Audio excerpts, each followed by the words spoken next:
इस प्रॉब्लम में ये वेज है और ये मासलेस है।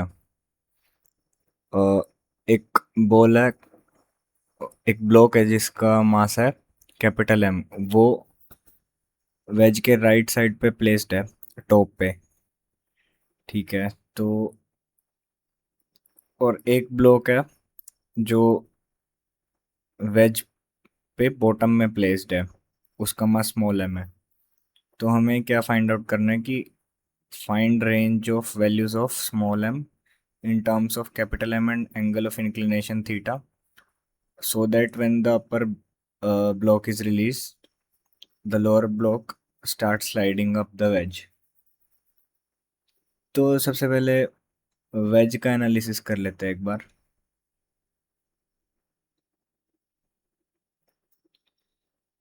ये वेज है, इसका एंगल ऑफ इंक्लिनेशन थीटा है। तो जो कैपिटल मास एम है, वेज उस पे एक नॉर्मल लगा रहा होगा n1। तो न्यूटन्स थर्ड लॉ से वेज पे भी एक नॉर्मल लग रहा होगा n1। फिर स्मॉल एम मास का जो ब्लॉक है, उस पे नॉर्मल लग रहा होगा n2। और वो वेज पे अपोजिट डायरेक्शन में n2 नॉर्मली लगा रहा होगा न्यूटन्स थर्ड लॉ से। ठीक है। तो मैं इन फोर्सेस को हॉरिजॉन्टल और वर्टिकल कंपोनेंट में ब्रेक करता हूँ। So this angle is theta, so this angle is 90 minus theta. तो इस वेज पे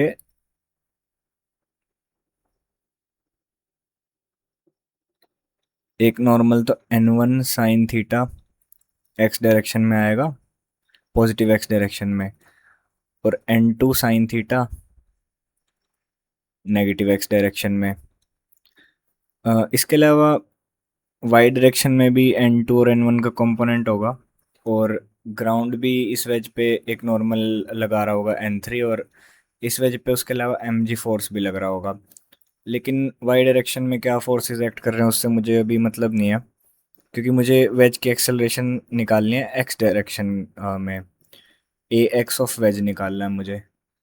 तो n1 sine theta minus n2 sine theta, this will be equal to m wedge into a x. अब क्योंकि veg का मास बहुत कम है, तो ये टर्म ज़ीरो हो जाएगी। तो यहाँ से मुझे n1 इक्वल टू n2 मिल जाएगा। ये मेरी इक्वेशन वन। अब इसके बाद मैं इन दो ब्लॉक्स की एफ बना लूँगा और मेरी प्रॉब्लम सॉल्व हो जाएगी। तो सबसे पहले लेफ्ट ब्लॉक पे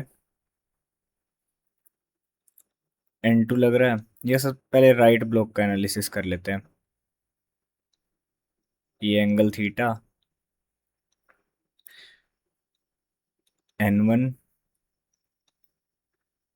mg sine theta down the incline और mg cos theta perpendicular to incline. इसके अलावा क्योंकि वेज में एक्सेलरेशन है ए एक्स, तो या फिर ए एक्स की जगह मैं ए मान लेता हूँ वेज की एक्सेलरेशन। तो वेज में एक्सेलरेशन ए है। तो इन दोनों ब्लॉक्स पे एक सूडो फोर्स एक्ट कर रहा होगा, जिसकी डायरेक्शन इस ए एक्सेलरेशन के अपोजिट होगी। मतलब कि इस डायरेक्शन में नेगेटिव एक्स एक्सिस की डायरेक्शन में एक सूडो फोर्स लगेगा एम इंटू ए। अच्छा, इस ब्लॉक का मास जो है, राइट वाले ब्लॉक का मास जो कि इंक्लाइन के ऊपर प्लेस किया हुआ है, ये कैपिटल एम है। तो कैपिटल एम ले लेते हैं।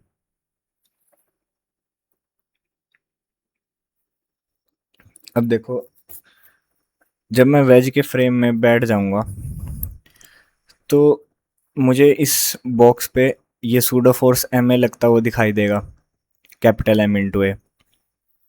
इसके अलावा हाइलाइटर लेता हूँ एक बार।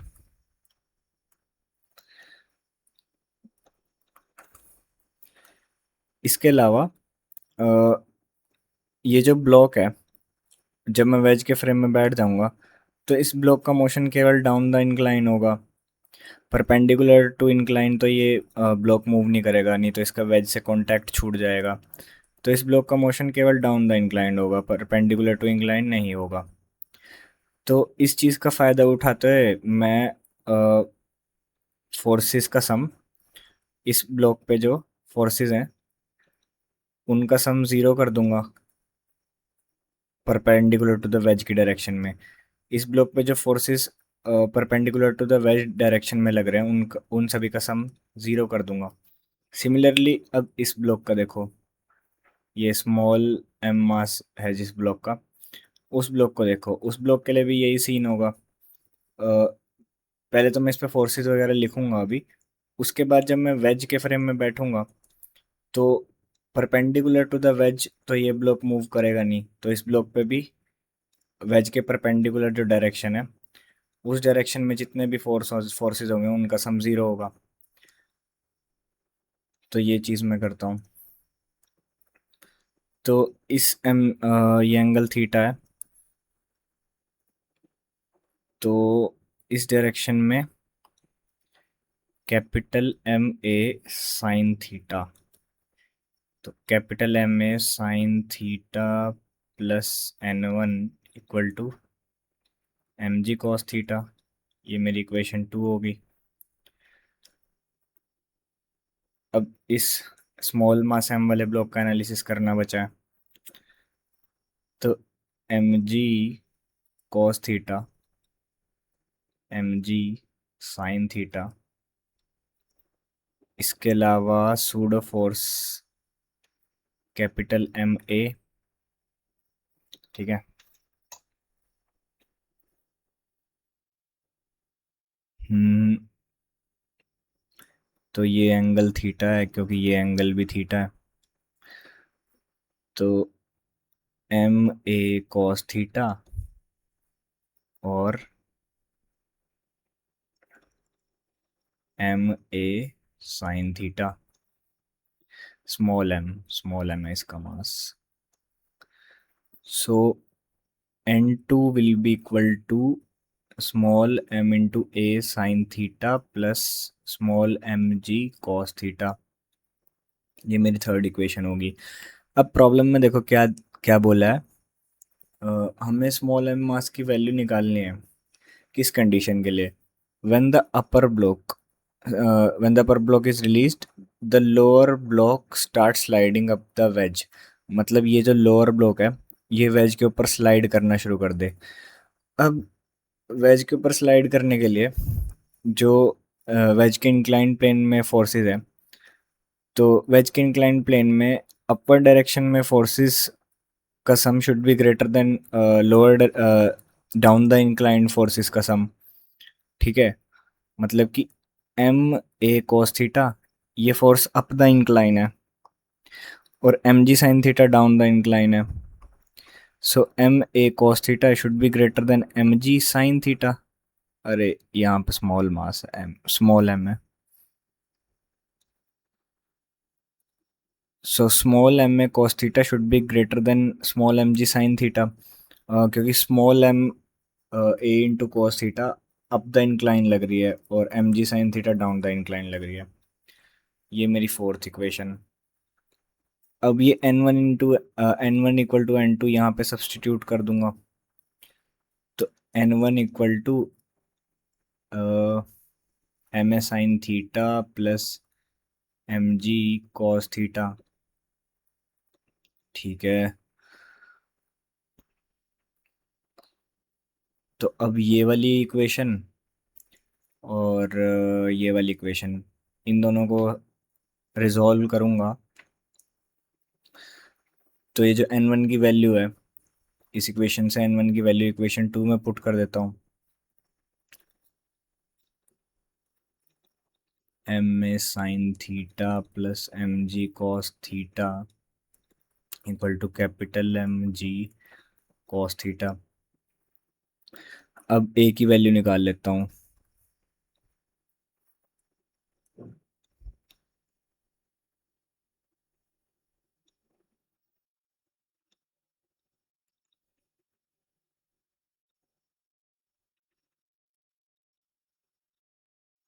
तो ए की वैल्यू क्या हुई, G cos theta capital M minus small M by capital M plus small M into sine theta.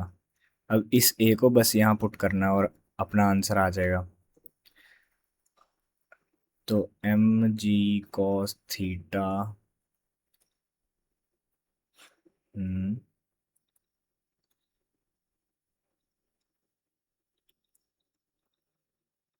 Greater than small M G sine theta.